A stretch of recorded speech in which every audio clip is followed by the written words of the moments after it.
निदेशन में cyber fraud से related एक नया एसओपी लागू किया जा रहा है। इसमें पहले ये देखा जाता था कि जब भी किसी के साथ साइबर फ्रॉड होता था तो उस प्रकार की विवेचनाएं काफ़ी समय तक पेंडिंग रहती थी और अल्टीमेटली या तो उसमें एफआईआर लगता था और या तो वैसे ही ख़त्म कर दी जाती थी।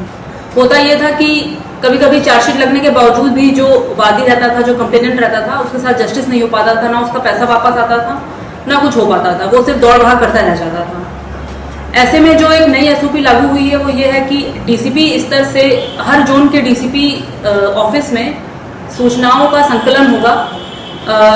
जिन भी अधिकारियों के पास साइबर की विवेचना आएगी, आईटी एक्ट की विवेचना आएगी, वो एफआईआर रजिस्टर करते ही जो उससे संबंधित कैफ आईडी होती है, आईपी एड्रेस होता है, बैंक अकाउंट स्टेटमेंट होता है या जो भी चीज़ें होती हैं, वो सूचना संकलित करके डीसीपी ऑफिस में 24 आवर्स के अंदर भेजेगा।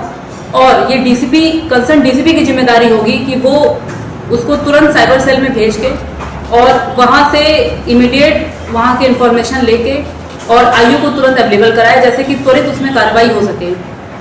जो पहले एक प्रोसीजर था कि एफआईआर थाने में दर्ज होती थी, उसके बाद ही साइबर सेल संज्ञान लेता था, ये प्रोसीजर मेंटेन रहेगा। लेकिन कभी कभी कुछ स्थितियां ऐसी होती हैं जिसमें इमीडिएट एक्शन लेना पड़ता है, तो उसमें साइबर सेल द्वारा एक कंप्लेंट नंबर जारी होता है, जिसे साइबर सेल कंप्लेंट नंबर कहा जाता है।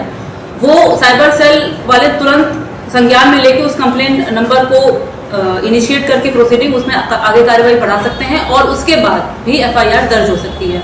तो अब ये दोनों चीजें जारी कर दी गई हैं, जैसे कि साइबर फ्रॉड से रिलेटेड जो मुकदमे हैं, जो पेंडेंसी है लखनऊ में, वो कम हो सके। और आशा है कि इससे काफ़ी रुकावट भी आएगी और काफ़ी इसमें चीज़ें कम भी होंगी, क्योंकि साइबर अवेयरनेस के बारे में बहुत लोगों को पता नहीं है।